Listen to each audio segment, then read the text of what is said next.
रसिके मिळवीन. ह्या शब्दात संतश्रेष्ठ ज्ञानेश्वरांनी मराठीची महती वर्णिली आहे.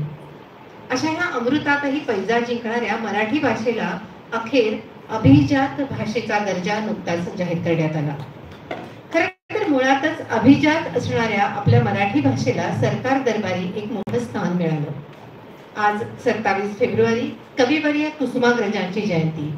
हा दिन मराठी राजभाषा गौरव दिन म्हणूनही साजरा केला जातो हे आपण जाणतोच. या निमित्तानं साहित्य भारती, देवगिरी प्रांत आणि शासकीय अध्यापक महाविद्यालय यांच्या संयुक्त विद्यमाने अभिजात मराठी हा कविवर्य कुसुमाग्रज, डॉक्टर सुधीर रसाळ, सौ रेखा बैजल, डॉक्टर छाया महाजन, कैलासवासी प्राचार्य रा. बोराडे यांच्या निवडक साहित्याचा अभिवाचन आज आम्ही सादर करतोय.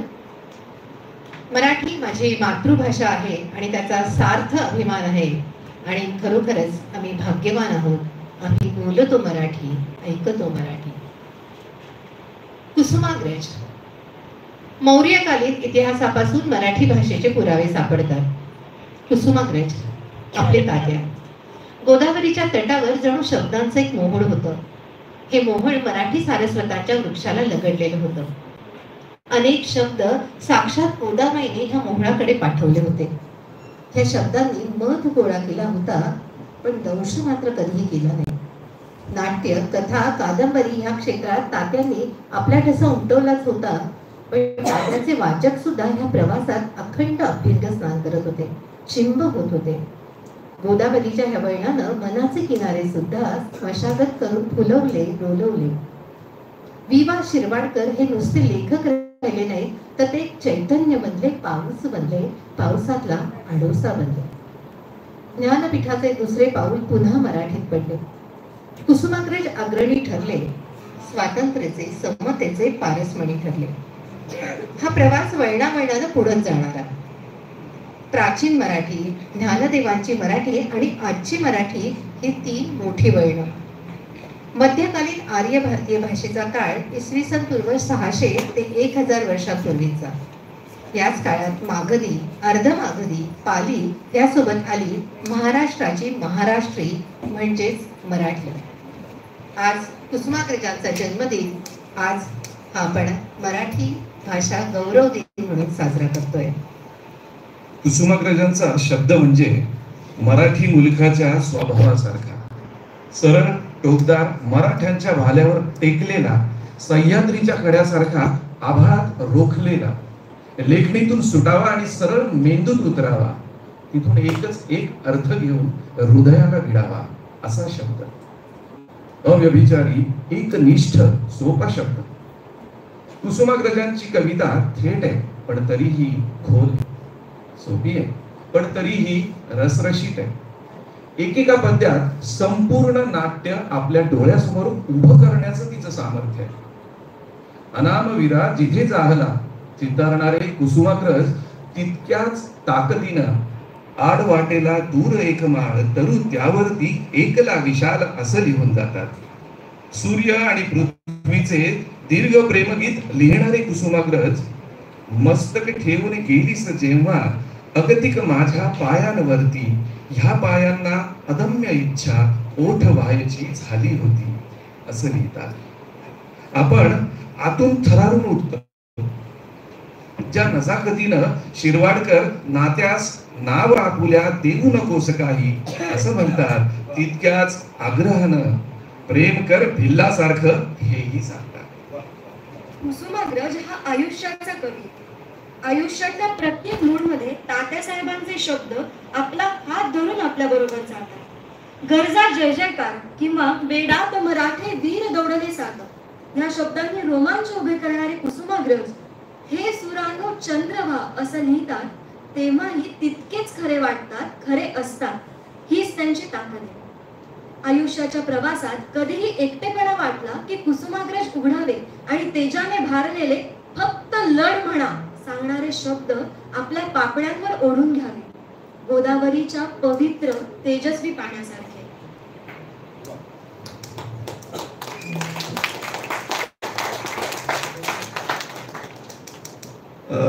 आता आपण बोलूयात डॉक्टर सुधीर रसाळांबद्दल. विविध वाङ्मयीन विषयांवरील मूलगामी आणि मूल्यवेधी अशी निर्मळ, निकोप, पारदर्शक आणि वस्तुनिष्ठ दृष्टी लाभलेल्या आपल्या छत्रपती संभाजीनगर शहरातील ज्येष्ठ साहित्यिक, समीक्षक डॉक्टर सुधीर रसाळ सरांना यंदाचा विंदांचे गद्यरूप या समीक्षात्मक ग्रंथाला साहित्य अकादमीचा पुरस्कार जाहीर झाला. हा पुरस्कार मिळाल्यानं साहित्य क्षेत्रात अत्यंत आनंद व्यक्त केला जातोय. सरांच्या याच ग्रंथातील एक उतारा सादर करतात.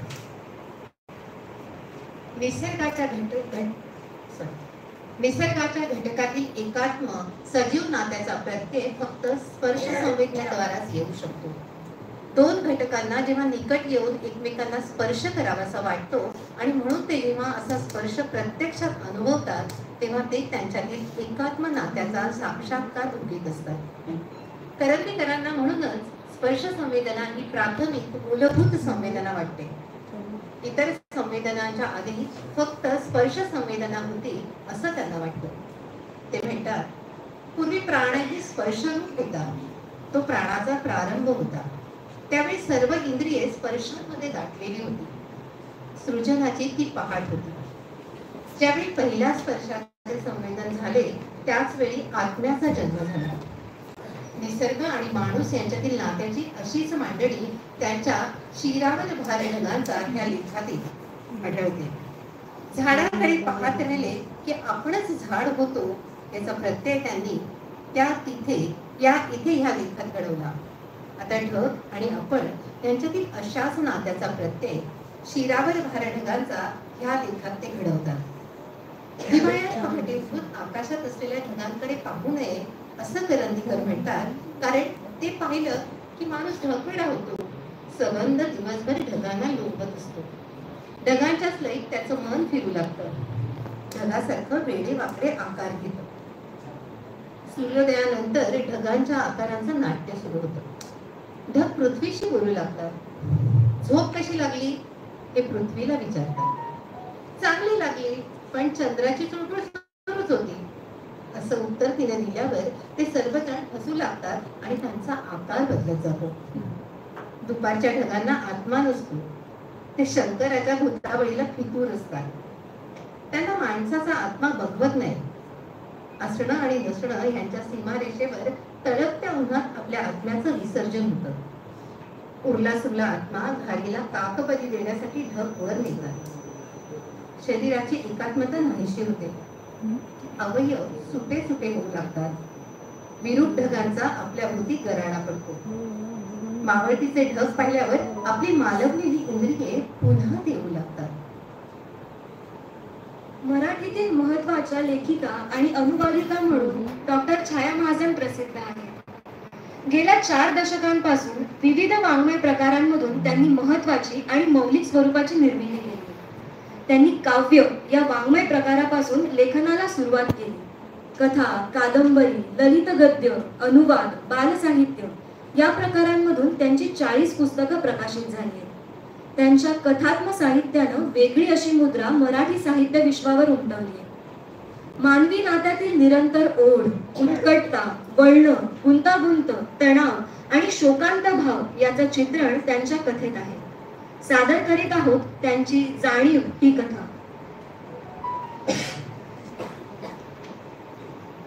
आदरणीय छाया महाजन मॅडमची जाणीव ही कथा आपल्या समोर सादर करतोय आम्ही. आंघोळ करून गुंडाळलेल्या टॉवेल सहित अमित आरशासमोर उभा राहिला. तशी प्रियंका ओरडली, भाऊ मधून बाजूला सरक, मी वेणी घालतीये. तो अर्थात सरकला नाही. तशी ती पुन्हा ओरडली, भाऊ मधून बाजूला सरक, मी आईला सांगी ना. सरकत नाही, सांग आईला. तासंतास आरशा पुढे बसतेस तरी तुझी वेणी होतच नाही. तू सरक रे असं म्हणत त्याला ढकलून देण्यासाठी तिनं त्याच्या पाठीवर हात टेकवले. तुझी पाठ तर ओली आहे, अंग पण पुसत नाहीस रे भाऊ. आता मात्र तो चिडलाच. तिच्या भाऊ म्हणण्यावर तिच्याकडे रोखून पाहत तो म्हणाला, डोंट यू कॉल मी भाऊ. मला भाऊ म्हणायचं नाही. किती वेळा सांगायचं? मग काय म्हणायचं? तुझा मित्र म्हणतो तसं ब्रदर म्हणायचं की दूधवाल्यासारखं भैया म्हणायचं? साधं तू म्हणायचं. जाऊ दे, तू सुधारणार नाहीस. 21व सोड, अजून 121व्या शतकातही तू अशीच बुरसटलेली बुर्जुआ राह. आणि you will go on calling me भाऊ. ग्रेट. तुझ्याकडे बघ, जगातल्या सगळ्या पोरी बॉबकट करतायत, स्टाईल्स करतायत. आणि हे ध्यान पहा, look at your grandmother. ए आई, या आर्त हाकेला उत्तर म्हणून आईच बाहेर पडली आणि म्हणालीच, झालं का भांडण सुरू? तुझी वेळी नाहीच ना संपली अजून? आणि भाऊ, हे काय रे, एवढा मोठा 19 वर्षाचा आडदांड तरुण तू उघडा वागडा हिंडतोय. बघ ना, आणि माझ्यावर गुरगुरतोय. 6 फुटी जिराफ झाला म्हणून काय झालं? कितीचा मोठा आहेस रे असा, सारखी दादागिरी करतो. मी आरशासमोर उभी राहिले की हा उंचाड भाऊ मध्ये मध्ये येतो. मला काहीच दिसत नाही ग. स्वतःच्या पुष्ट धडधाकट शरीराकडे अभिमानानं आणि गर्वानं पाहत दंडावर पैलवानासारखा धोपटल्यासारखं करून अमितनं पुढे कपाळावर आलेले केस मानेला झटका देऊन मागे टाकले. त्यातून पाण्याचे शिंतोडे उडाले. तशी प्रियंका पुन्हा किंचाळली. आता किंचाळायला काय झालं? पाणी पडलंय, पाल पडल्यासारखी ओरडते. गाईकडे बघ, ओरडतीये का? तिच्या अंगावर नाही पडलं हा? हो की नाही गाई? असं म्हणत त्यानं खाली कमरेत वाकून आईच्या कमरेला मिठी घातली. मुलाच्या मायेनं ती सुखावली. लटकेच रागावर त्याला म्हणाली, चल रे, सरक बरं, उगा लाड घालतो. मॉम. असं करत तो आणखी चिकटला. सगळी पाठ होली आहे की रे, असं कसं अंकुशतोस? ये इकडे, मी पदराने पुसून देते. आता कसं हे इंडियन प्रेम चालतं? तिथला मॉम अशा पदराने पाठ नाही पुसत बुवा. Oh my darling Maugham, my dearest. चल रे, पुरे झालं तुझं इंग्रजी प्रेम. प्रिया, तुझी करू का माया? नको नको, आजीवर कर जा. ठीक आहे काकूबाई. अमितची सारी आजीकडे वळाली. बाजूला हो रे, अंग पुस, नीट कपडे घालून माणसासारखं ये. असं आजी म्हणाली तेव्हा वेडावत नाचत त्याने आजी भोवती फेर धरला. टॉवेल दोन्ही हातांनी साडी सारखा धरत आजी मी बाई सोहळ्या ते म्हणत नाचू लागला. चाल मेल्या, नाचतोस काय, कंबर काय हलवतोय? अरे चांगल्या संस्कार झालेल्या घरातला ना तू. तुम्हाला कशाच वावडत नाही. बूट घालून जेवायला काय बसतो, दिवाण खाण्यात बसतो, टीव्ही काय बघतो, कोणी आला तरी डोळ्यातच असतो. तेवढ्यात बाबा आले. आम्ही त्यांची बोलणी खाईल म्हणून आजी गप्प झाली आणि तोही आत पळाला. अर्ध्या तासानं तयार होऊन आम्ही बाहेर आला. त्याच्याकडे पाहत आजीनं विचारलं, कुठे चाललाय? हटकलंच, मी फार महत्वाच्या कामाला जातोय. पण तू तर असल्या सुपरस्टिशन्सवर विश्वास ठेवत नाहीस ना, मग हटकलं कशाला म्हणतोस? आणि हटकण्यासारख्या सगळ्या जुनाट पुरसटलेल्या गोष्टी आहेत तर तुला कसं काय मान्य आहेत रे? बरं बरं, शहाणपणा शिकू नको. आई, माझा चष्मा कुठे आहे? गॉगल्स इथेच असेल रे. काय कटकट आहे. एक वस्तू या घरात धडपणे सापडेल तर शपथ. असं म्हणत त्याने सगळ्या वस्तू बाहेर फेकायला सुरुवात केली. तेवढ्यात आई बाहेर आली. पसारा करू नकोस रे, तुम्ही घाण करून ठेवता आणि उचलणी आहे बिनपगारी कामवाली. प्लीज मामा, उशीर होतोय. शिवाय तो जेरीचा गॉगल आहे. त्यानं पुन्हा उचलायला सुरुवात केली तशी आई प्रियंकावर ओरडलीच. हे बघू नकोस ग, नुसती शोधू लागला त्याला. तर काय, साहेबांचा गॉगल शोधायचा का? गोरा साहेब गेला आणि हे आले मॉडर्न बिनकामे. हे त्याला नीट ठेवायला काय झालं? एक तरी गोष्ट नीट ठेवतो का? तू मला इतकी दामटतेस, त्याचे कपडे बघ ना आधी. कधी ठेवलेत का कपाटात? घड्या घातल्यात का? धुवायला सुद्धा टाकत नाही. इस्त्रीलाही मीच टाकते ग. मग हा काय नुसतं मॉडेल म्हणून दिमाग दाखवणार आहे का? ऑफकोर्स. स्टाईल मध्ये केस मागे फेकत, खांदे उंच करीत इन केलेला शर्ट उन्हात खोचत आम्ही ठाकठीक दिसण्याच्या प्रयत्नाला लागला. मग त्यानं मागे पुढे नीट पाहिलं. सापडला का हो आई? नाही सापडत आहे. कसा आहे गॉगल? आणि मी म्हणते दुसऱ्याची वस्तू घ्यायचीच कशाला? फॅशन असेल म्हणजे जेरीचा गॉगल, दिनेशचा शर्ट, आशूचा बूट, सचिनची गाडी आणि कोणाच्या तरी जीवावर हॉटेल, फास्ट फूड म्हणजे सगळाच प्रकार उधार उसनवारीचा. अमितराव उधारे किंवा उधारदास, कारण उसनं घेतलं की सेवा आलीच. मी असलं काही करत नाही यार. हा चष्मा जेरी फारच म्हणाला म्हणून घेतला, नाहीतर मी कधी उसनं घेतो का? नाहीतर का? पण तुझे सगळे मित्र तर असंच करतात ना रे. मी करतो का? त्यांचं त्यांना. आणि don't talk about my friends. आईनं दोघांनाही बाजूला केलं. तेवढ्यात आजी आली. तुम्ही पाहिलात का हो चष्मा? कुठला चष्मा? नाही बाई, असं म्हणत आजी बसली आणि एकदम आठवल्यासारखं, हा तो गांधीजी सारखा का? हा तोच. तुझा आहे होय? हा मला वाटलं ह्यांचाच आहे. गांधीजीच्या हाताखाली काम केलंय ना, म्हटलं आता असं डान्स करेक्ट करताय. तरुण पोरा ही फॅशन चालली आहे का? मला माहित नव्हतं. चला उशिरा का होईना, गुणानं नाही निदान चष्मा गांधीजींसारखा आहे. What nonsense. अगं एल्टन जॉनचा चष्मा आहे, तो मोठा पॉप गायक आहे.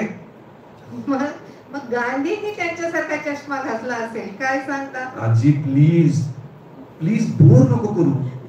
मी आधीच ना या दोन बायकांमध्ये वैतागलोय. आज सम्याचा बर्थडे आहे, आमची न्यू वेस्टर्नला पार्टी आहे. चष्मा कुठे आहे तो सांग बरं. तो घाईने बोलत होता तेवढ्यात खाली मोटरसायकलचा हॉर्न वाजला. गॅलरीत जात तो ओरडला, आलो रे, 1 मिनिट. रीतसर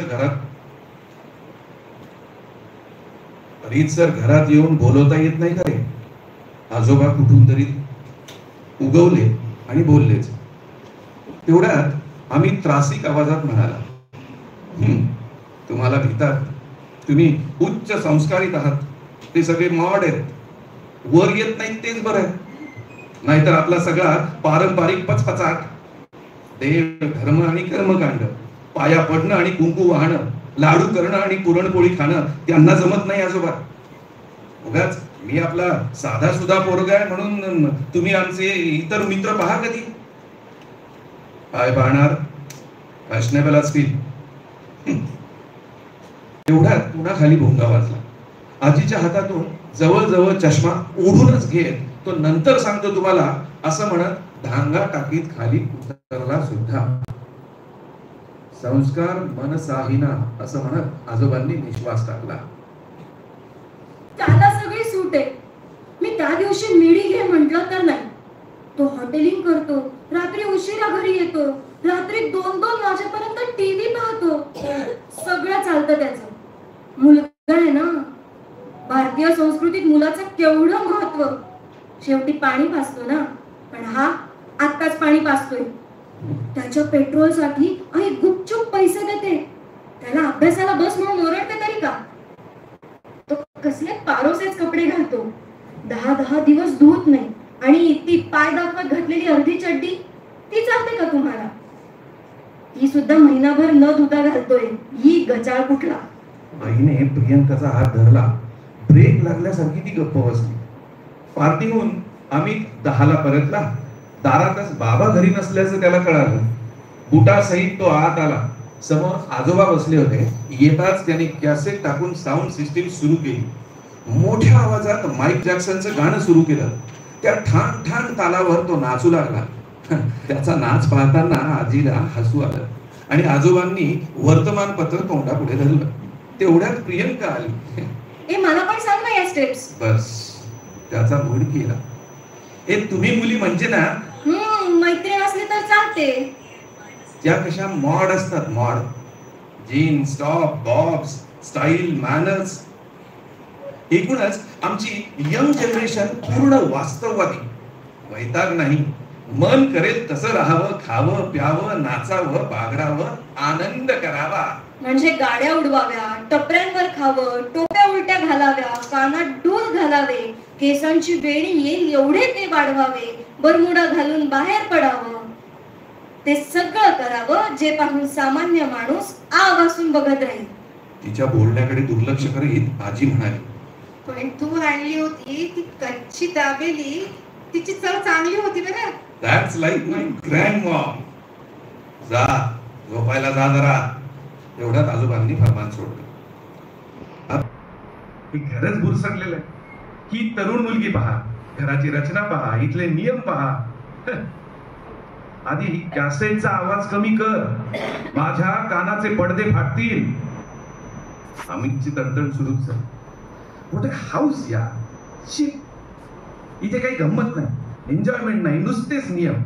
आणि दर घडीला हे आमच्या वेळेला नव्हतं, आमच्या वेळेला असं होतं, आज पोरं अशी बिघडली आहेत, पोरियाच्या बैकल्यात टीव्ही कसा वाईट, सकाळी कसं उठलं पाहिजे, शे शांत गोष्टी आहे यार. कसं जगलं पाहिजे आणि काय कुठं जगता तुम्ही. माझा जीव गुदमरतो. कशाच्या व्हॅल्यूज आणि कशाची नीती तत्व. सकाळपासून संध्याकाळपर्यंत ऑक्सिजन इतकं कल्पनांचं ओझं माझ्यावर लादून ठेवलंय तुम्ही. आणि परवा माझ्या मित्राच्या इतक्या चौकशा कशाला करीत होता तो. आजोबा बारीक डोळे करीत त्याच्या थैथयाटाकडे पाहतात. त्यांना खरोखरच ही नवी पिढी उमजत नव्हती. पिढ्या पिढ्यात फरक असतो हे वाक्य त्यांनीच कितीतरी वेळा आजीला ऐकवलं असेल. आणि या पोरापुढं त्यांनी हात टेकले. बापाच्या कष्टाची जाणीव नाही. पेट्रोल किती महाग आहे, सारखी गाडी उडवीत असतो. आणि घराचं प्रेम आहे का. आपलं सोड, पण आईचं, बहिणीचं. हा पोरगा अगदी वाया गेलाय. राहू द्या. एका तात्या आजीला अनेक वेळा म्हणत, आपल्या वेळची गोष्ट वेगळी. एकमेकांना पाहायचं तर दिवस आडवा जावा लागायचा. इथं पोरं आणि पोरी एकत्रच, डोळ्यात डोळे आणि गळ्यात गळे. तसले सिनेमे. सगळं बरबटलं. ना माया ना प्रेम. सारखी गाणी, नाचणं, उंडारणं, बाहेर हुंदडणं, बाहेरचं खाणं, पोरीचे फोन. बरं झालं बाई मी आधीच आई होऊन गेले. हा प्रकार काय मला झेपला नसता बाई. हे पुढे बापाला विचारणार. अरे जीव जायला लागला तर पाणी विचारायचं नाही. दुखतंय ना मग बडागप म्हणतील. दुर्दैवानं आजोबा पडलेच आजारी. त्यांचं ब्लड प्रेशर वाढलंय. डायबेटीस आवाक्यात येईना. दवाखान्याच्या चक्रा सुरू झाल्या. घरात धांदल उडाली. पण गाडीतून ने-आण करण्यापलीकडे अमितचा यात भाग नव्हता. त्याच्या रुटीनला धक्का लागला नव्हता. पण बाबांना ताप आल्यावर मात्र दवाखान्यात जाण्याची वेळ त्याच्यावर आलीच. आजोबांनी वेळीच औषधं घेऊ नयेत का ग. इतकं वाढलं म्हणजे सगळ्यांनाच ताप असं म्हणत तो तंतडला तरी रात्री झोपायला गेला. दुसऱ्या दिवशी दुपारी डॉक्टर राऊंडवर बाबांना भेटले तेव्हा म्हणाले, रात्री दवाखान्यात झोपायला यावंच लागतं. तुमचा मुलगा होता ना का झोपायला, त्याच्यामुळे आजोबा वाचले. रात्री चांगलाच घाबरवून दिलं होतं आजोबांनी. श्वास घेता येईना, बीपी फारच झाला असणार. पण हा रात्री 2:30ला आला माझ्याकडे. नर्स नको म्हणत होती तरी आत येऊन उठवलंच. अशा वेळी नसती भीड नकोच असते. पेशंटच्या जीवन मरणाचा प्रश्न नसतो का. छान आहे मुलगा तुमचा. गुड लुकिंग आणि अतिशय नम्र. बाबा आश्चर्यानं थक्क झाले. अमित आणि नम्र. आमचाच अमित होता का. त्यांना खरंच वाटेना. तेवढ्यात अमित डबा घेऊन आला. लगेच डॉक्टर म्हणाले, ये तुझाच विषय चालला होता. वेल डन. चांगली कामगिरी बजावलीस. डॉक्टर गेल्यावर अमित आजोबांपाशी बसला. त्यांच्या हातात मोगऱ्याची फुलं ठेवली. आजोबांना देत तो म्हणाला, आजोबा तुम्हाला फुलं आवडतात ना. आजोबांनी मस्त सुगंध घेतला. मी दिली, घ्या. आंबे खाण्याशी मतलब काय पण सांगतो. मग आजोबांच्या कानाशी जात म्हणाला, आजीने पाठवली आणि डोळा मारला. पोरगा म्हातारपणी गंमत करतो खरे. मग विचारता कशाला. मी काय आणू शकत नाही का. बाबा तिथेच उभे होते. त्यांच्यातला संवाद त्यांना भावला. डोळे पाणावले. आपल्या उडान टप्पू वाटणाऱ्या मुलाचं पहिल्यांदाच कौतुक वाटलं त्यांना. तो घरी आला तेव्हा संध्याकाळ झाली होती. घरात शांतता होती. आजी बहुधा दवाखान्यात गेली असावी. दार लोटून तो आत आला. आईच्या खोलीत डोकावलं. ती झोपलेली होती. तो आत गेला. हलकेच त्यानं तिच्या डोक्यावर हात ठेवला. ती दसकली. डोळे उघडत म्हणाली, तू होय. बरं का आता आजोबांना. तू अशी का झोपली आहेस संध्याकाळची. बरं नाहीये का तुला आई. त्याच्या हाताच्या स्पर्शानं आईचे डोळे भरले. नाही रे, थकले. उमा माणसं आणि बाबी माणसं आल्यात नवऱ्यासह. तू गेल्यावर हे सगळे आले. पुन्हा सगळा स्वयंपाक. तुला तर माहितीच आहे. तू फार काम करू नकोस ग आई. थांब, तुझे पाय दाबून देतो. नाहीतर प्रियाला सांग ना थोडं करायला. ती करते रे. पोरीच्या जातीला कुठे चुकतंय? कोणतं काय शतक असे ना, 21ावं की 22ावं. तो हळूहळू तिचे पाय दाबू लागला. तसं आईला पुन्हा भरून आलं. राहू दे रे, कारण तुझी झोप झाली नाही, थकला असशील. ती उठली, घाईनं खोलीतून बाहेर पडत स्वयंपाकघरात गेली. अगं बाई, अंधार झाला की, असं म्हणत देवघराकडे गेली. तिच्या आश्चर्याला पारावार राहिला नाही. देवापुढे दिवा लागलेला होता, उदबत्ती जळत होती. तिनं मागे वळून पाहिलं. त्यानं उत्तरादाखल तिच्या कमरेला मिठी घातली. तुझा तर देवावर विश्वास नाही ना? हो, पण तुझ्यावर नाही. तुला संध्याकाळी दिवा लागला पाहिजे असं वाटतं ना, झालं तर. आईनं मायेनं त्याच्या पाठीवरून हात फिरवला. केवढा मोठा झालास तू, एवढासा होता. गालफडं बसलेली त्रिकोणी चेहरा, खायची रडरड. भूक लागली काय? चल काहीतरी करते खायला. नको ग, तूच बस. मी तुला ना सँडविचेस घेऊन येतो, तू खा. चटणी व्हेजिटेबल ना. त्याच्यातल्या मायेनं आई सुखावली. एवढं प्रेम कशासाठी? काही स्वार्थ आहे का? आहे आहे. त्यानं एल्टन जॉनची कॅसेट टाकली. थय थय संगीत सुरू झालं. तू बस आई, या गाण्याचे शब्द नीट ऐक. मला नाही बाबा कळत ते. तिला नुसता वाद्यांचा कलकलाट असं म्हणायचं.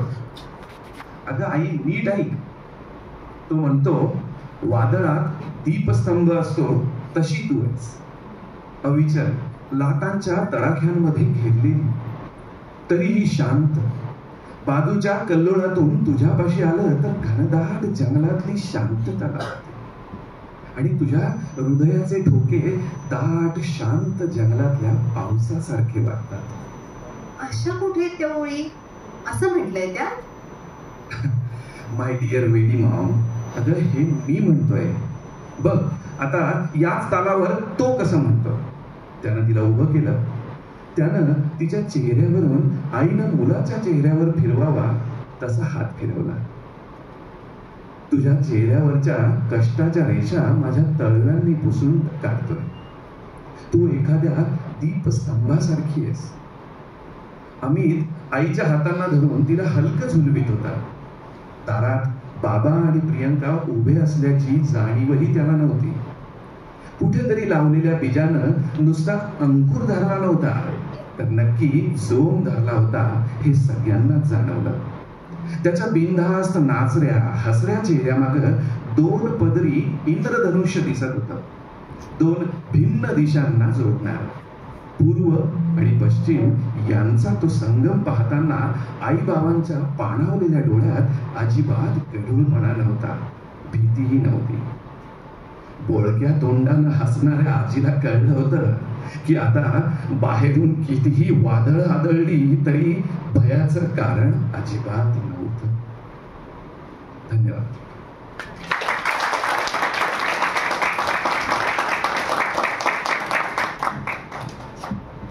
आज आपण जाणतोच की कुसुमाग्रजांची जयंती आपण साजरी करतोय. कुसुमाग्रजांच्याच कैकई ह्या नाटकातल्या दुसऱ्या अनुकातील दुसऱ्या प्रवेशातील काही भाग, कैकईचं एक वेगळं रूप दाखवणारा छोटासा प्रवेश आज इथे सादर करतो. काय केलं मी? माझ्या पोटच्या मुलावर प्रेम करायचा मला अधिकार नाही? मुलावर प्रेम करायचा अधिकार म्हणजे नवऱ्याला मारायचा अधिकार नाही. मुलावर प्रेम करायचा अधिकार म्हणजे सावत्र मुलांना वनवासात पाठवायचा अधिकार नाही. आई, तू हे काय करून ठेवलंयस आणि कशाकरिता? भरता लाडक्या, तू क्षणभर का होईना माझा हात हातात घेतलास, मला स्पर्श केलास, सारं काही भरून पावले मी. बाळा, त्या स्पर्शासाठी मरावं आणि पुन्हा जन्माला यावं असं वाटलं होतं मला. तुला कधीच कळणार नाही, पण तू क्षण मात्र माझ्या हाताला केलेला स्पर्श, तशीच धन्यता वाटतेय मला. सगळी नाती, सगळे संबंध माझ्या मनावरून या क्षणी ओघळून पडले. फक्त तुझी आई म्हणून मी तुझ्या समोर उभी आहे. विचार, मला हवं ते विचार. विचारू? माझ्या परमप्रिय पित्याच्या मृत्यूला तुझं वागणं, तुझं मागणं कारणीभूत झालं. नाकारशील तू? मुळीच नाही. म्हणजे माझ्या पित्याचा मृत्यू तू घडवून आणलास, स्वतःच्या पतीचा. हे भयानक पाप तुझ्या कपाळावरून एखाद्या वटवाघळासारखं लोंबतंय, नाही म्हणशील? नाही म्हणणार, पण पाप असलंच तर त्याचं वटवाघूळ माझ्या कपाळावरून लोंबलेलं नाही. माझं सगळं जगणं तुझं आणि तुझ्यासाठी झालं. माझ्या आयुष्याच्या प्रत्येक क्षणावर भरताच्या नावाचीच मुद्रा होती. नाकारशील तू? तू आई आणि मी मुलगा हे नातं ईश्वराच्या इच्छेनंच निश्चित झालंय. माझ्या दुर्दैवानं ते मी नाकारू शकत नाही. तू माझ्यावर अलोट प्रेम केलंस हेही मी नाकारत नाही, पण मी फक्त तुझाच नाही आणि कधी नव्हतोय. जसा तुझा होतो तसाच माझ्या पित्याचाही होतो. तसा, पण तितका नाही. तुझ्या पित्याला 4 मुलं होती, मला तू एकटाच आहेस. म्हणून तू माझ्या जीवनाची अशी राख रांगोळी करू शकत नाहीस. राग रांगोळी केली मी. अयोध्येचा राजमुकुट तुझ्या मस्तकावर चढणार आहे. रघुवंशाचं हे सार्वभौम सिंहासन तुझ्या मालकीचं होणार आहे. देशोदेशींचे सामंत तुला प्रणाम करण्यासाठी राजधानीत येणार आहे. गजांत लक्ष्मी आणि अफाट सत्ता मी तुझ्या पायाशी आणून ठेवली. ही तुझ्या जीवनाची राख रांगोळी झाली. लक्ष्मी काय किंवा सत्ता काय, न्यायनीतीच्या राजमार्गानं सूर्याचे आशीर्वाद घेत दाराशी आली तर ती साध्वी, पण ती आडमार्गानं पापाच्या काळोखातून मागल्या दाराशी येऊन उभी राहिली तर ती केवळ वेश्या. असे लक्ष्मीधर आणि सत्ताधारी ज्या दिवशी अयोध्येच्या सिंहासनावर येतील त्या दिवशी सिंहासनाची किंमत कुंटण खाण्यातील पलंगा इतकी राहणार नाही. पित्याच्या हत्येनं आणि भावाच्या वनवासानं लांछित झालेल्या या सिंहासनाला मी स्पर्श सुद्धा करणार नाही, हे तुला कळायला हवं होतं आई. तुझ्या बोलण्याचा अर्थ इतकाच आहे भरता की तुझा आणि माझा नाश करण्यासाठी मानकऱ्यांनी आणि पुरोहितांनी उभारलेल्या कारस्थानानं तुझाही बळी घेतलाय. हे तू बोलत नाहीस, ते कारस्थान बोलतंय. दुर्भाग्य माझं. लांडग्यांच्या हातात गवसलेल्या माझ्या पाडसाला मी माझं सर्वस्व पणाला लावून बाहेर काढायचा प्रयत्न करतेय आणि तेच पाडस माझ्या समोर उभं राहून त्या लांडग्यांच्या भलाईचे गोडवे गाते, मला शिव्या शाप देते. वैऱ्यांचं कारस्थान सफल झालं. कसलं कारस्थान? वसिष्ठ विश्वामित्राच्या संस्कारांनी पावन झालेल्या या राजवाड्यात कारस्थानाची कल्पनाही प्रवेश करू शकत नाही. तेच मी तुला सांगण्याचा प्रयत्न करतेय. शांतपणानं ऐकशील? तुला या गोष्टी माहित नाही, पण महाराजांशी माझा विवाह झाला तेव्हा महाराज यौवन ओलांडलेले वृद्ध होते आणि मी यौवनाला स्पर्श करणारी कुमारिका. राजांनी मला मागणी घातली. आपली कन्या एका साम्राज्याची राणी होतीये याचा मोह पिताजींना वाटला. त्यांनी संमती दिली, पण ती देताना त्यांनी एक अट घातली. माझ्या मुलीच्या पोटी जर पुत्र जन्माला आला तर अयोध्येच्या सिंहासनाचा तोच अधिकारी व्हायला हवा. ही अट महाराजांनी मान्य केली आणि मगच आमचा विवाह झाला.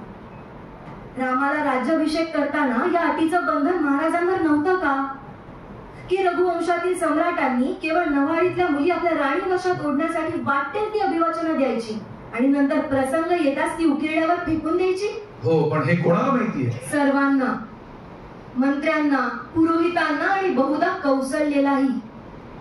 अंधारात होतास फक्त तू आणि मीही. एका वृद्ध मंत्र्याकडून ही हकीकत मंथरेला कळली. मला समजलं तेव्हा मीही संतापले. माझ्या मनावर माझा ताबा राहिला नाही. मी मान्य करते, पण अशी प्रतारणा सर्वांनी का म्हणून करावी? या कपट कारस्थान म्हणत नाही का याला? न्यायनीतीचा राजमार्ग हा होता की माझ्यावर विश्वास ठेवून सर्व गोष्टी मला अगोदर सांगायच्या. आजोळाहून तुम्हाला बोलावून घेऊन तुम्हालाही ही वार्ता कळवायची. कोण नाही म्हणलं असतं? माझ्या सवतींप्रमाणे मी साधुत्वाचे मुखवटे तोंडावर घालून वावरत नाही. मला जाणीव आहे, मी मनस्विनी, वादळासारखी उसळणारी, वणव्यासारखी पेटणारी, पण मी नाही म्हणलं असतं. राम आणि भरत यांच्यात मी कधीच भेद केला नव्हता. मातीनं माखलेला बाल रामाचा चेहरा मी माझ्या पदरानं 100दा पुसलाय. 1000 वेळा त्याच्या डोळ्यातली आसवं पुसली आहे. पोटच्या मुलाला बाजूला सारून या हातांनी त्याला भरवलंय. मी नाही म्हटले असते. रामाचे पायपोस माथ्यावर घेऊन वावरणारा तू नाही म्हटला असतास का? मग ही फसवाफसवी कशासाठी? बर का, साधुत्वाच्या अखेर तळावर तू पोहोचलायस, पण मी सामान्यांच्या जगात जगते. तू माझा मुलगा आहेस आणि मी तुझी आई आहे. हे एकच नातं मी आता ओळखते. इतर सर्वांसाठी आणि सर्व नात्यांसाठी मी शून्य आहे, साक्षात शून्य. ठीक आहे, कैकई. होय कैकई, जे एक नातं तू मानतेस त्या नात्यावर मी तिलांजली देतोय. पती पत्नीचं नातं तोडता येतं, त्याप्रमाणे आई मुलाचं नातं तोडता येतं की नाही याचा खल धर्मज्ञ करतील. पण मी या क्षणी ते तोडलेलं आहे. यापुढे तू माझी आई नाहीस आणि मी तुझा मुलगा नाही.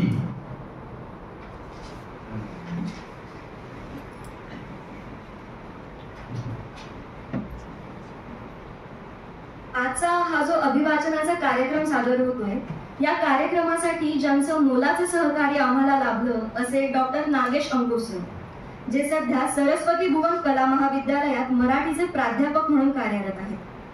गेल्या 15 वर्षांपासून प्रमाण लेखन या विषयात ते कार्यरत आहेत. त्याचप्रमाणे व्याकरण आणि शुद्धलेखन विषयक त्यांची 5 पुस्तकं प्रकाशित आहेत. मराठी भाषेनं शिक्षकांना उद्देशून लिहिलेलं एक अनोखं पत्र त्यांनी लिहिलं. अब्राहम लिंकनने हेडमास्टरांस उद्देशून लिहिलेल्या पत्राचा आणि वसंत बापट यांनी मराठीत केलेल्या रूपांतराचा आधार घेऊन केलेला हा अनोखा मराठी प्रयोग. तेच पत्र आज इथे उपस्थित असणाऱ्या भावी शिक्षकांसाठी सादर करतो.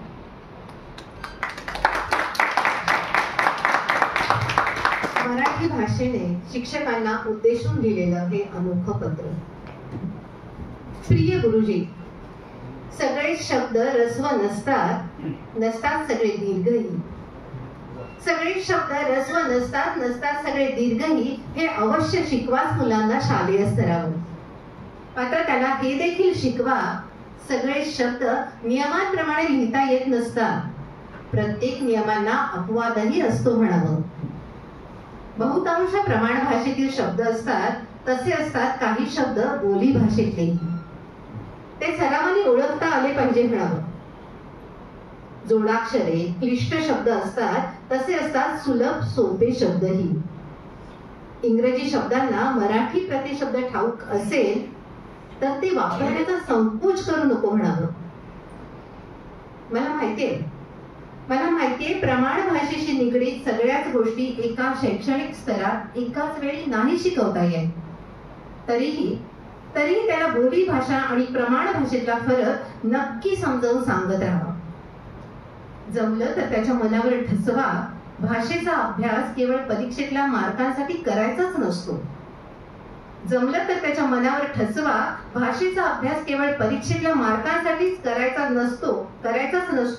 करायचा असतो तो विचारांची शिस्त लागण्यासाठी आणि भाषा साक्षर होण्यासाठी.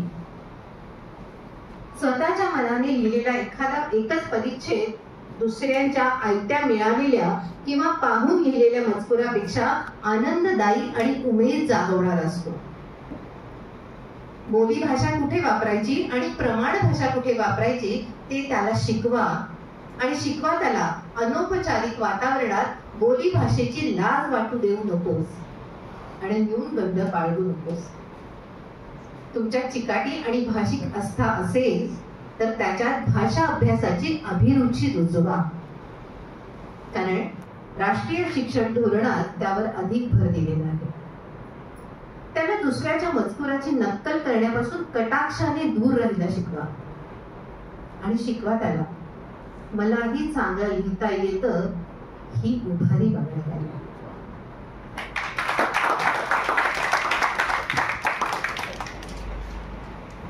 1970 पासून सौ रेखा बैजल यांनी कथा लेखनाला प्रारंभ केला. मानस हा त्यांचा पहिला कथा संग्रह आणि इथून ही घोडदौड सुरू झाली. त्यांची 40हून अधिक पुस्तकं प्रकाशित झाली, ज्यात त्यांनी सगळेच लेखन प्रकार हाताळले. कथा संग्रह, काव्य संग्रह, ललित, कादंबरी, उपन्यास. सौ रेखा बैजल यांचं लिखाण जीवनानुभवाने नटलेलं आहे. ज्ञानयुक्त संस्कारक्षम मनोरंजन मुलांचं व्यक्तिमत्व घडवतं हे जाणून लेखनात त्यांनी संस्कार मूल्यांवर भर दिला. मनोरंजनासाठी पुस्तकांसोबत आता दूरदर्शनवर अनेक चॅनल्स आहेत. ही सर्व कथानके बहुंशी अतिरंजित अद्भुतरम्य साहसांभोवती गुंफलेली असतात. अनेक काल्पनिक सुपर हिरोचा मुलांच्या मनावर पगडा आहे, ज्यामुळे मुलं स्क्रीनला चिटकतात आणि वास्तवापासून दूर राहतात. या पार्श्वभूमीवर एक विशिष्ट भूमिका घेऊन लिहिलेली सिद्धहस्त लेखिका रेखा बैजल यांची तुमचा आमचा संजू ही नवीन बालकादंबरी, ज्याला बाल साहित्य विभागात राज्य पुरस्कार मिळाला आणि आनंदाची गोष्ट म्हणजे आजच या पुरस्काराचं वितरण मुंबई येथे होतं. चला तर मग ऐकूया या कादंबरीतील अनाथ आश्रम ही कथा. ही कथा सादर करण्याबद्दल थोडक्यात, कारण त्या पुस्तकातली ही बरीच पुढची कथा आहे, पण तुम्हाला थोडक्यात लक्षात यावं म्हणून सांगतो. ही कथा बालसाहित्य म्हणजे हा पूर्ण कथासंग्रहच बालसाहित्यावरचा आहे. अत्यंत सुंदर कथासंग्रह. तुम्हाला जर कधी वेळ मिळाला तर नक्कीच वाचा. त्यातली ही अनाथाश्रम नावाची कथा आहे. यामध्ये झालंय काय की संजू नावाचा हा जो प्रमुख यातलं जे पात्र आहे ते त्याच्या आई बाबा आणि म्हणजे आई बाबांसोबत त्याच्या मावशीच्या गावी आले.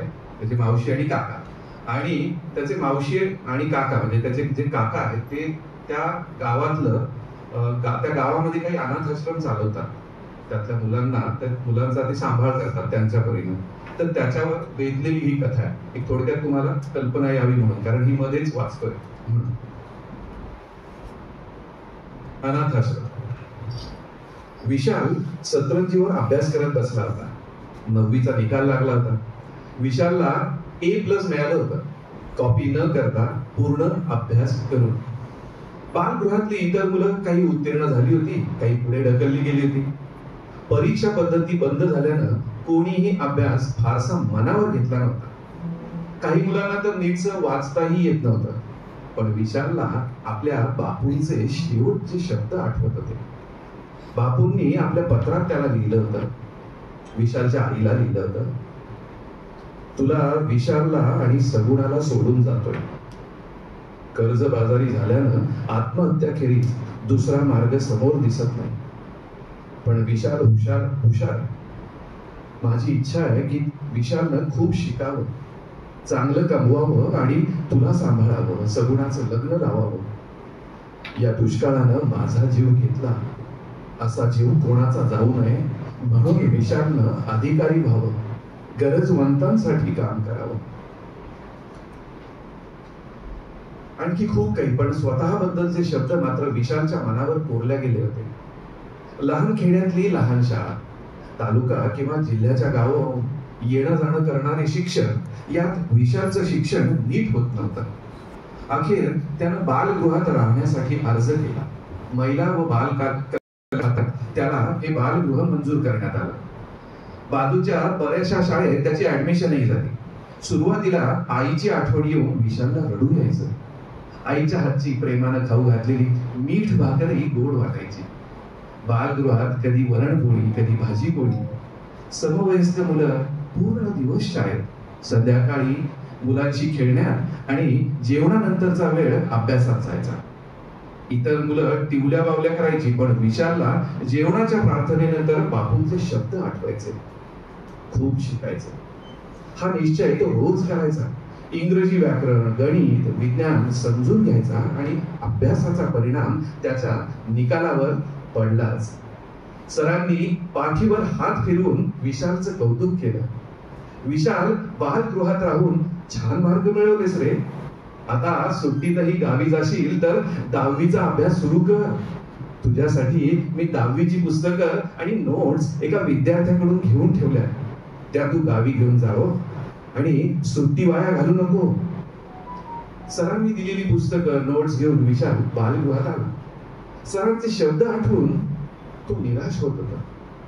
याआधी तो सुट्टीत गावी गेला होता. आईला आपला मुलगा आल्याचा आनंद व्हायचा. पण थोडा वेळ आईला माती कामाला किंवा शेतात रोजंदारीनं जावं लागायचं. 12 वर्षांची सगुणा शाळेत जायची.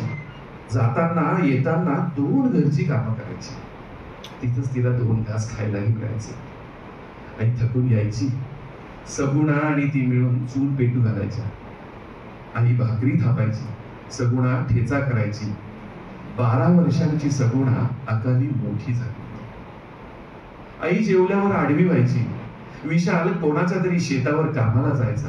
कुठं कापूस वेच, कधी शेत साफ कर, ज्वारीचं काढ कर, अशी कामं त्याला करावी लागायची. सर म्हणतात अभ्यास कर.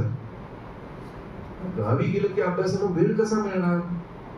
त्यापेक्षा बालगृहाच्या अधीक्षकांना विचारून इथंच राहिलं तर. त्याच्या डोळ्यात विचार सुरू. मुलं आपापलं सामान बांधून मामाच्या किंवा काकाच्या गावी जायची तयारी करत. 2 महिने बालगृह बंद राहणार. असतील केवळ अधीक्षक. जेवणाची घंटी झाली, खेळणारी मुलं धावत राहत आले. सगळ्यांना भुका लागल्या होत्या. सर्वजण रांगेत शिस्तीने बसले. संजू त्याच्या आई बाबा आणि मावशी व काकांसोबत गाडीतून उतरला. चल आलं बालगृह, काकांनी गाडीतून उतरत म्हटलं. बालगृहात जायचं म्हणून मुलांना द्यायला बाबांनी केळी घेतली.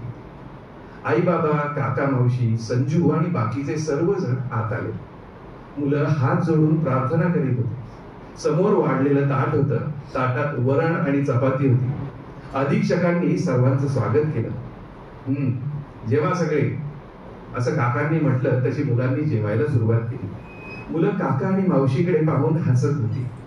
आपल्याच वयाच्या संजूकडे कुतूहलाने पाहत होती. एवढी लहान मुलं आपल्या आई बाबांना सोडून एकटी राहतात. आईला सोडून एक दिवसही आपण नाही राहू शकणार बुवा, हे संजूच्या मनात आलं. काका आणि अधीक्षक आई बाबांना बालगृहाची माहिती सांगत होते. बालगृहासाठी गावातल्या लोकांनी काय काय दिलं हे दाखवत होते. तोवर मुलांची जेवणं झाली. मुलांनी ताट उचलून बाहेर ठेवली. अधीक्षकांनी सांगितल्यावर मुलांनी गाणी कविता म्हणून दाखवली. बाबांनी काकांनी काही प्रश्न विचारले तेव्हा एक चुणचुणीत मुलगा हा सतत वर करायचा. विशाल, मी तुला सगळ्यात शेवटी विचारणार आहे. आधी इतर मुलांना सांगू दे, नाहीतर तू सांगणारच, हो की नाही, असं काका त्याला म्हणाले. काही प्रश्नांची उत्तरं मुलांना देता आली नाही. ती उत्तरं विशालनं दिली. हुशार आहे हा, त्याची आई उद्गारली. इथंच नाही बरं, त्याच्या वर्गातही तो पहिला असतो. बाबांनी विशालला काही अवघड शब्दांची स्पेलिंग करायला सांगितली. विशालनं ती स्पेलिंग सांगितली.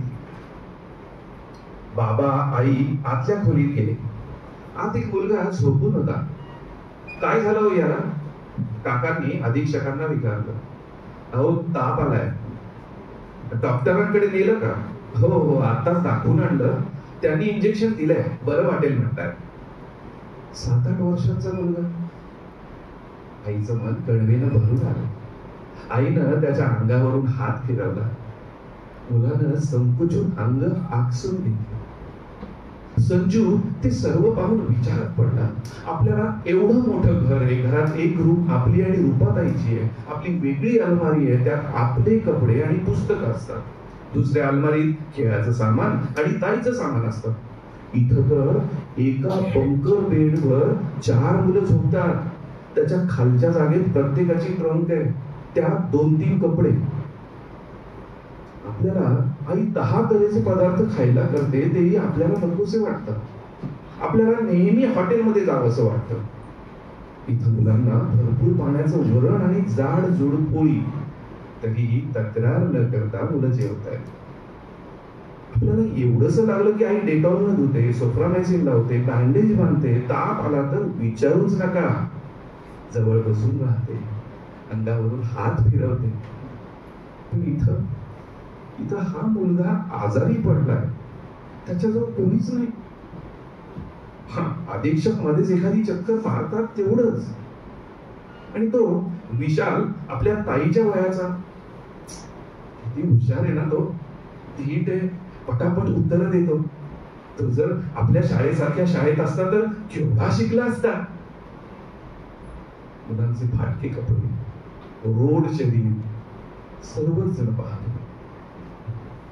इथं आधी मुलांना बसायला चटयाही नव्हत्या. आम्ही सर्वांनी मिळून चटयांपासून एक बंक बेड पर्यंत सर्व काही दिलं. सोलार हीटर दिला.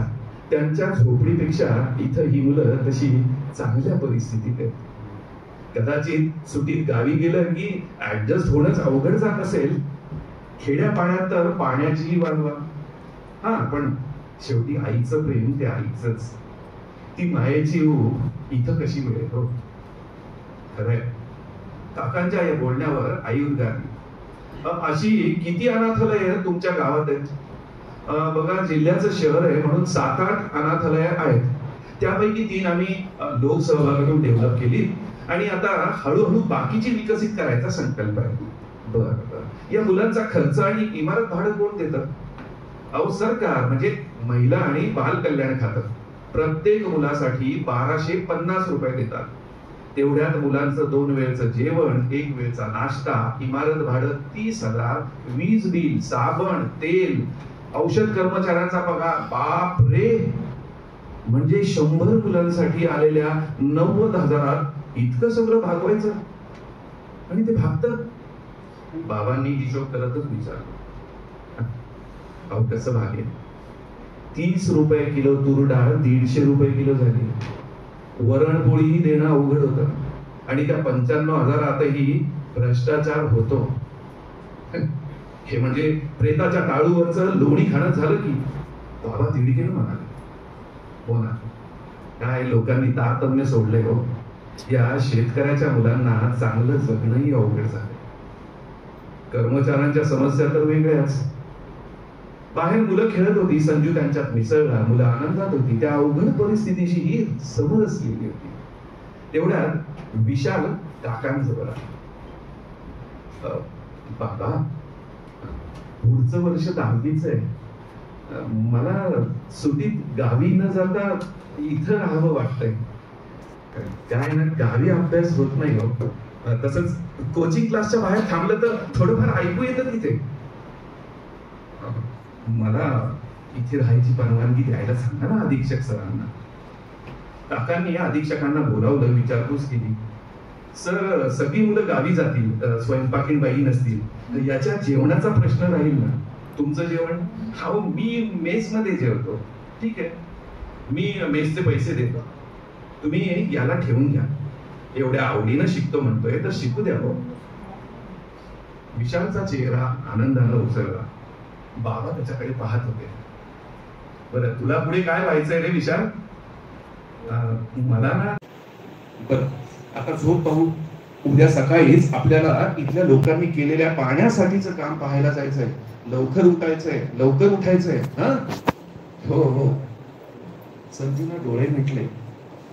त्याच्या स्वप्नात मात्र बालगृहच येत होतं. धन्यवाद. त्यानंतर शेवटच्याच सादरीकरणाचा एक भाग राहिला, पण तत्पूर्वी 1 मिनिट मला बोलावंसं वाटतंय. एकदा इरतकर सरांसाठी मला वाटतं आपण जोरदार टाळ्या वाजवू.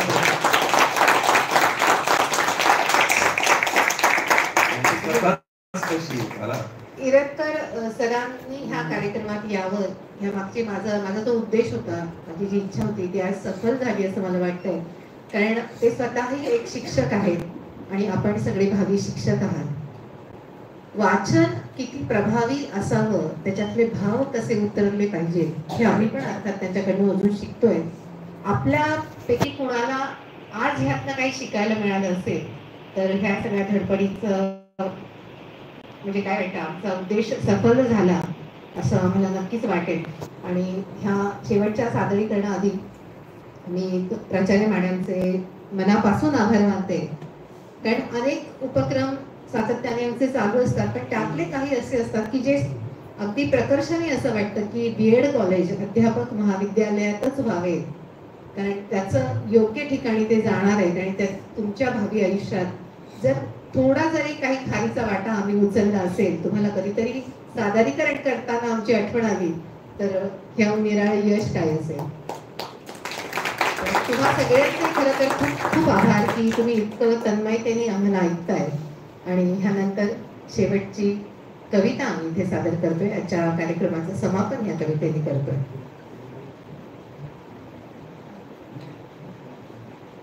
रारम बोराडे, ज्येष्ठ साहित्यिक, ग्रामीण कथाकार, प्राचार्य रारम बोराडे यांचं वृद्धापकाळानं 11 फेब्रुवारी रोजी सकाळी निधन झालं. ते 85 वर्षांचे होते. त्यांना मागील आठवड्यातच राज्य शासनाचा विंदा करंदीकर जीवन गौरव पुरस्कार जाहीर झाला. पाचोळा ही त्यांची सुमारे 55 वर्षांपूर्वी प्रसिद्ध झालेली कादंबरी प्रचंड गाजली होती. आमदार सौभाग्यवती ही कादंबरीही त्यांनी लिहिली आहे. त्यावर नाटकही आलं. चारा पाणी या कादंबरीला 1990 चा मराठवाडा साहित्य परिषदेचा कैलासवासी नरहर कुरुंदकर पुरस्कार मिळाला होता. कणस आणि कडबा, पेरणी, ताळमेळ, मळणी, नातीगोती, खोळंबा इत्यादी कथासंग्रह, शिका तुम्ही हो शिका ही बाल कादंबरी, रहाट पाळणा इत्यादी साहित्य बोराडे सरांच्या लेखणीतून उतरलं. महाराष्ट्र राज्य साहित्य संस्कृती मंडळाचे सदस्य ते अध्यक्ष, तसेच ग्रामीण साहित्य परिषदेचे अध्यक्ष, 1989 साली हिंगोली येथे भरलेल्या मराठवाडा साहित्य परिषदेचे अध्यक्ष आदी अनेक पदं त्यांनी भूषवली होती. यासह अनेक मान सन्मानानेही त्यांना गौरवण्यात आले. ज्येष्ठ कवी इंद्रजित भालेराव सर यांनी बोराडे सरांवर लिहिलेल्या कवितेनं या कार्यक्रमाची आम्ही सांगता करतोय. त्यांना आदरांजली म्हणून ही कविता. तीर्थरूप बोराडे सर, तुम्ही काल निघून गेले. तीर्थरूप बोराडे सर, तुम्ही काल निघून गेले. धुंकारले रान सगळं, शिवारात उदास झाले. बी रघुनाथांनंतर मराठवाड्याची भूमी तुम्ही प्राणपणानं जपली होती. बी रघुनाथांनंतर मराठवाड्याची भूमी तुम्ही प्राणपणानं कसली होती. म्हणूनच रानामाळातली माणसं पुस्तकाच्या पानापानातून दिसली होती. तुम्ही केली कसदार पेरणी अक्षरांची निरक्षरांच्या सन्मानासाठी. तुम्ही केली कसदार पेरणी अक्षरांची निरक्षरांच्या सन्मानासाठी आणि केलीत मळणी उफणणी ही सगळे भुसकट उल्लंघण्यासाठी. पाचोळा झालेल्या माणसांच्या वेदनेला तुम्ही कुरवाळलत मायेनं. पाचोळा झालेल्या माणसांच्या वेदनेला तुम्ही कुरवाळलत मायेनं. उन्हात कोमेजणारे कोंब पुन्हा तरारले तुमच्या छायेनं. मुक्या जनावरांच्या चाऱ्या पाण्याचीही तुम्हाला काळजी वाटली होती. मुक्या जनावरांच्या चाऱ्या पाण्याचीही तुम्हाला काळजी वाटली. लिहिणारी गावाकडची नवी वासरं तुम्ही मायेनं चाटली. तुम्ही झालात पालक त्यांचे मायेचा मुठमुठ चारा भरवून. तुम्ही झालात पालक त्यांचे मायेचा मुठमुठ चारा भरवून. त्यांच्यासाठी घातला मांडव भोवतीच्या उन्हाला लबाड ठरवून. साहित्य संस्कृतीचा सरकारी खाक्या तुमच्या नेतृत्वात मायेचा झाला. साहित्य संस्कृतीचा सरकारी खाक्या तुमच्या नेतृत्वात मायेचा झाला. आधी लाथा झाडणाऱ्यांनाही पुन्हा पान्हा गायचा आला. धाकलेपण घेऊनही तुम्ही जपली होती नाती गोती. धाकलेपण घेऊनही तुम्ही जपली होती नाती गोती. कणाला पण चिटकून राहिली अक्कड माती चिक्कड माती. विष आता अमृत झाले होते पचवून सगळे हलाहल. विष आता अमृत झाले होते पचवून सगळे हलाहल. भोवती दाटला होता तुमच्या केवळ मायेचा कोलाहल. लिहिणं वाचणं थांबलं आणि तुम्ही उदास झालात. लिहिणं वाचणं थांबलं आणि तुम्ही उदास झालात. जगून आता काय करू असं व्याकुळ होऊन म्हणाला. आतून आतून मिटत गेला पंख मिटल्या पाखरासारखे. आतून मिटत गेला पंख मिटल्या पाखरासारखे. आणि आता आमच्यासाठी झाला कायमचे पारखे. मिटला जरी माणूस तरी अक्षरे कधी मिटत नाही. मिटला जरी माणूस तरी अक्षरे कधी मिटत नाही. अजरामर त्या अक्षरातून तुमची कीर्ती भागत राहील. तुमची कीर्ती भागत राहील. धन्यवाद.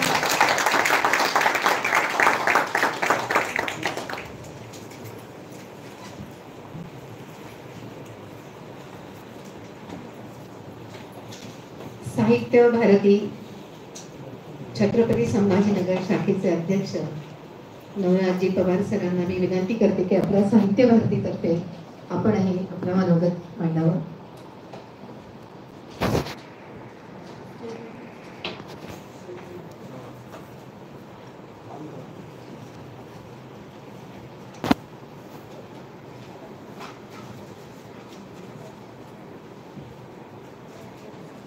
आदरणीय महाकवी कुसुमाग्रज यांच्या स्मरण करून आणि आज मराठी राजभाषा दिन आपण साजरा करतो आणि हा दिन साजरा करताना एक अतिशय भाग्याची किंवा अतिशय चांगली गोष्ट ही घडते की आम्ही वयानं काही असलो तरी आज आम्ही आमच्या गुरुजनासमोर उभे आहे. त्याच्यामुळे आम्ही तुम्हाला काही मार्गदर्शन करावं, काही शिकवावं ही गोष्टच येत नाही. आम्ही तुमच्याकडून शिकणार आहोत, आमच्या पुढच्या पिढ्या शिकणार आहेत. आता साहित्य भारतीनं हा विचार केला की साहित्य लेखन तसं फार पूर्वीपासून होत आलेलं आहे, परंतु अलीकडच्या काळामध्ये जे तरुण मुलं आहेत, ज्या उगवत्या पिढ्या आहेत ना, त्यांचा लिखाणाकडे कल जरा कमी झालेला दिसतोय आणि तो त्याच्याबरोबर वाचनाकडे होत असलेला कल सुद्धा कमी झालेला दिसतोय. आणि हा कमी होत असेल तर त्याचं कारण काय हे जर शोधायचं असेल तर ही सगळ्यात उत्कृष्ट जागा आहे. आणि त्या दृष्टीनं आम्ही एक कथा स्पर्धा पण आयोजित केलेली आहे आणि त्या कथा स्पर्धेच्या निमित्तानं म्हणजे आपल्याशी मी मनोगत म्हणून हे व्यक्त करतो की इतक्या ज्या कमी कथा आल्या याचं कारण कुठेतरी इथं आहे की त्यांच्यावर जे अभ्यासाचं ओझं आहे आणि ते सुद्धा असा अभ्यास की जो त्यांना जखडून टाकतो आणि त्या जखडण्यामध्ये क्लासचा डेटा असेल, टेस्ट असतील, त्यांच्या मनामध्ये हे भरवलं जातं की बाबा तुम्हाला अभ्यास करायचा आहे फक्त चांगले मार्क मिळवण्यासाठी, करिअर मिळवण्यासाठी. आणि या सगळ्या गोष्टीमध्ये एक गोष्ट नेहमी निघून जाऊ लागली ती म्हणजे त्यांचं जे व्यक्त होणं आहे ते खूप कुंठित झालं. नवीन पिढ्या त्यांचं व्यक्त होणं इतकं कुंठित झालंय, इतकं संकुचित झालंय. मनामध्ये त्यांच्या खूप जाळ आहे, खूप विद्रोह आहे, खूप सुख दुःखाच्या गोष्टी त्यांच्या मनात येतात, पण त्यांना व्यक्त होऊ देणारं व्यासपीठ मिळत नाही. आणि ते व्यासपीठ मिळालं नाही तर मग ते व्यक्त होण्याची त्याची सवय मोडते. आणि हे शालेय पाठ्यपुस्तकातले अभ्यासक्रम तर असतात, पण त्याच्या व्यक्त प्रॅक्टिकल जगामध्ये कसं जगावं, कसं व्यक्त व्हावं किंवा एखादा जर व्यक्त होत असेल तर त्याला कसं समजून घ्यावं या दृष्टीनं काहीतरी जाणीव विकसित व्हावी, हा या दृष्टीनं आम्ही साहित्य भारती एक उपक्रम राबवत असतो. आणि आजचा उपक्रम तर खूप अभिमानाची, आनंदाची गोष्ट आहे की मराठी भाषेला अभिजात भाषेचा दर्जा मिळालेला आहे. हा दर्जा मिळाला याचा अर्थ असा आहे की ही भाषा 1500 वर्षापेक्षाही जुनी आहे. तसं जर आपण फार मागे जायला लागलो ना तर थेट 2000 वर्षापर्यंत मागे जाता येतं.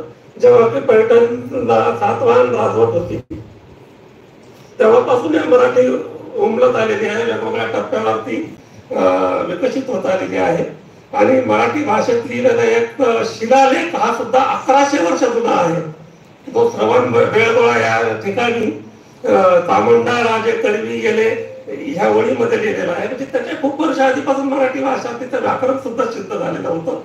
आणि अशा या मराठीवर जरी इतर भाषेचं आक्रमण होत असलं तरी ही आपली मातृभाषा आहे. आणि मला सांगायला अभिमान वाटतो की जगामध्ये ज्या समृद्ध भाषा आहेत साहित्याच्या दृष्टीनं त्या 10 भाषांमध्ये आपल्या मराठीचा नंबर लागतो. अतिशय समृद्ध भाषा आहे आणि ही भाषा, समृद्ध भाषा आपल्या पुढच्या पिढ्यांपर्यंत पोहोचावी, त्यांना या समृद्धीमध्ये अजून काहीतरी भर घालता यावी याच्यासाठी फार मोठं काम हे आपलं अध्यापक महाविद्यालय इथले भावी शिक्षक करणार आहेत. तर मी आपल्या सगळ्यांचे या निमित्तानं आभार मानतो. प्राचार्य मॅडमने आम्हाला ही संधी दिली त्याच्याबद्दल साहित्य भारतीतर्फे मी त्यांना खूप खूप धन्यवाद देतो. आणि जास्त न लावता मी माझं आपली रजा घेतो. धन्यवाद. धन्यवाद सर. आजच्या कार्यक्रमाचे अध्यक्ष प्राचार्य डॉक्टर मी काजळे सरांना विनंती करतो की त्यांनी आम्हाला मार्गदर्शन करावे.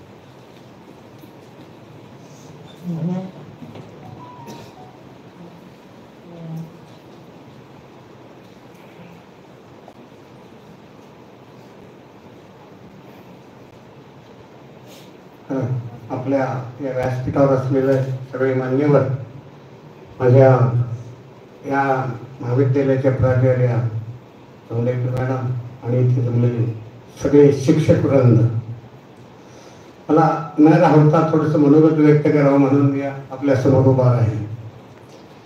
आमची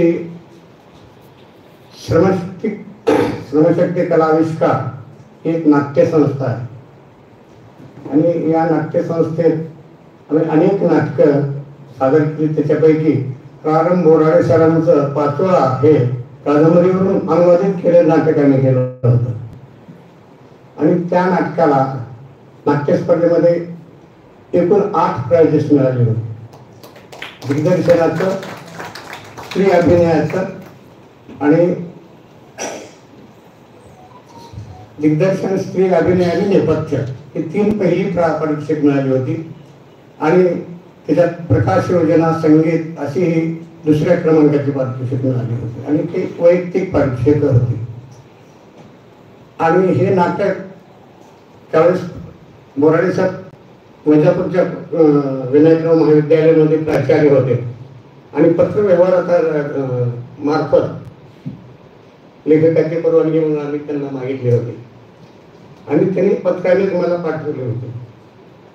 आणि हे नाटक सादरीकरण झाल्यानंतर आम्हाला एवढे पारितोषिक मिळाल्यानंतर मला समजलं की प्राचार्य बोराडे सर आपले या शहरातच राहतात आणि मग देवगिरी महाविद्यालयात त्यावेळेस ते आले होते प्राचार्य म्हणून. त्यावेळेस सरांना भेटायला गेलो आणि भेट झाली आणि आमच्या कलाकारांनी जी ही पारितोषिक मिळवली होती त्यांना एक थाप, प्रेमाची थाप पडावी लेखकाकडून म्हणून मी त्यांना विनंती केली. त्या विनंतीला मान देऊन बोराडे सर आले आणि बोलताना एक घरगुती कार्यक्रम ठेवला होता आमच्या कलाकारांसाठी आणि त्याच्यामध्ये कलाकारांना थाप देत ते म्हणाले की हे नाटक मी वैजापूरच्या कॉलेजमध्ये माझ्या मुलांकडून म्हणजे विद्यार्थ्याकडून करण्याचा प्रयत्न केला पण तिथं काही होऊ शकला नाही तो प्रयोग आणि असंच कोणीतरी आपल्याला परवानगी मागतंय म्हणून मी परवानगी पाठवली आणि या नाटकाला, माझ्या